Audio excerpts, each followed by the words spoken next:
오세 아동 노예의 통곡 소리. 하나님은 죽이기도 하시고 살리기도 하시며 상하게도 낫게도 하는 분이시다. 성장하는 모든 아이들에게는 희락과 운동이 필요하다.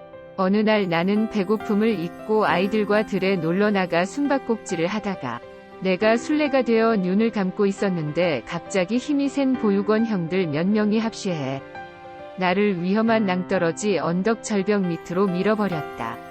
다행히 죽진 않았지만 나는 팔이 부러지고 온몸이 찢어지는 중상을 입었다. 나는 늘 이런 괴롭힘으로 인해 눈물이 마를 날이 없었는데 그 후유증으로 큰 두려움에 사로잡혔고 충격을 받아 정신적으로 이상이 생겼다.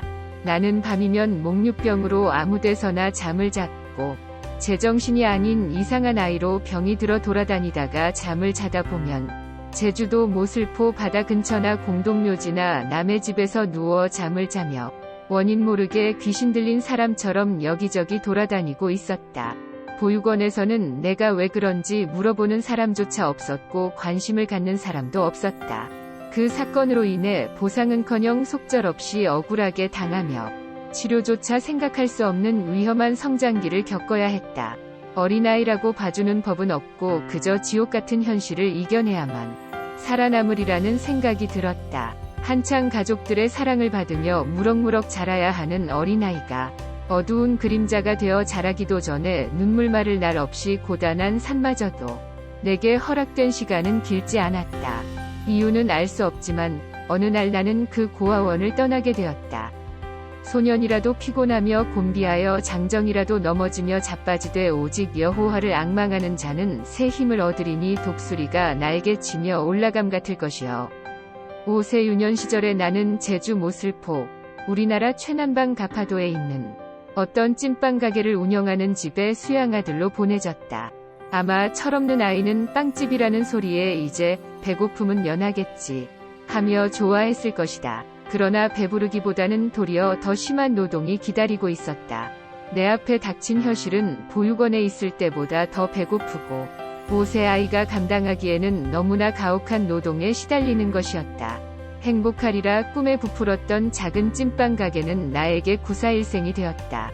가는 그날부터 수양아버지는 아이에게 밥은커녕 차가운 바닷바람에 당장이라도 날아갈 것 같은 날씨에도 바닷물에 떠밀려오는 각종 해초, 미역 등을 주워오라고 시켰다. 소똥을 떡처럼 만들어서 바위 위에다 말려 땔감을 하게 했고 배 만드는 곳에 가서 버려진 나무 껍데기를 땔감으로 주워서 말리게 했다. 어부들이 쉬어가는 하숙집에 드나들며 잔심부름을 하게 했고 온갖 별의별 심부름을 다 도맡아 속절없이 수양아버지 말에 복종한 것이다. 노예도 감당하기 힘든 일들을 5세 어린아이에게 시켜 뼛속까지 아팠던 일들이 나이가 들어도 잊히지 않는다.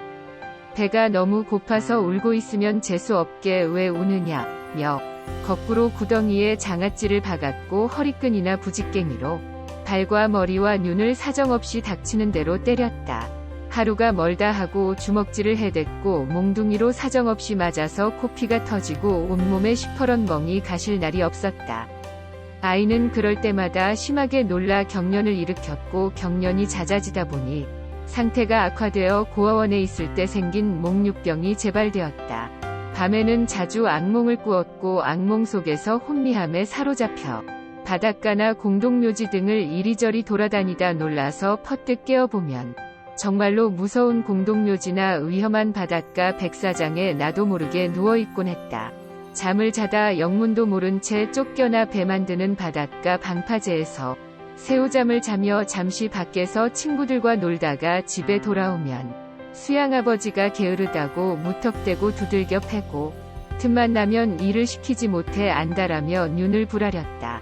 수양아버지 말을 잘 듣는 날에는 그나마 고구마 2개 정도와 보리밥 2-3푼 정도를 얻어먹었는데 대부분은 감금 상태로 집안에서 죽도록 일만 시키는 정신질환자 같은 수양아버지의 구타가 견딜 수 없어 괴로울 때마다 밤하늘을 쳐다보며 큰 별은 내 아버지, 작은 별은 내 어머니라 생각하며 통곡하고 소리쳤다.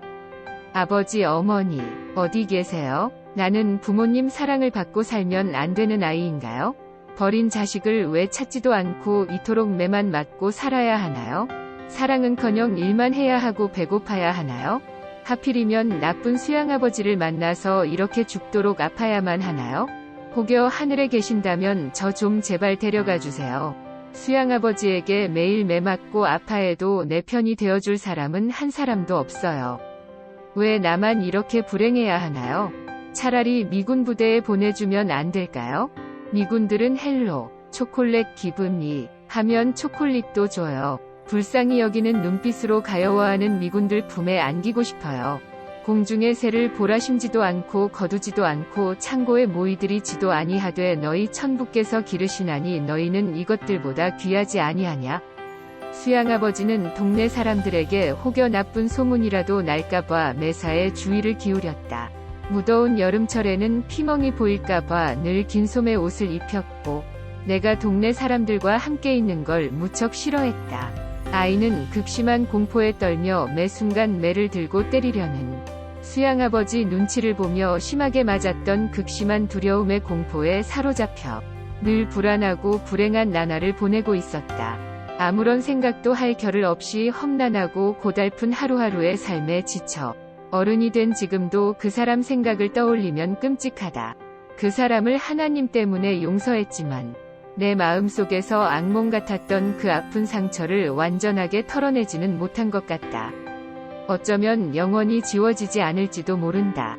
그 당시 수양아버지와 계속 함께 산다면 매맞아 골병이 들어 죽거나 내가 물에 뛰어들어서라도 죽을 것 같았다. 지금도 제주도에서 자기 자식들과 함께 죄책감을 느끼지 못한 채 살아가는 그의 모습이 처량하고 불쌍해 보인다. 그의 자식들은 나에 대한 죄책감으로 나를 보면 슬슬 눈치를 보거나 피해 다닌다.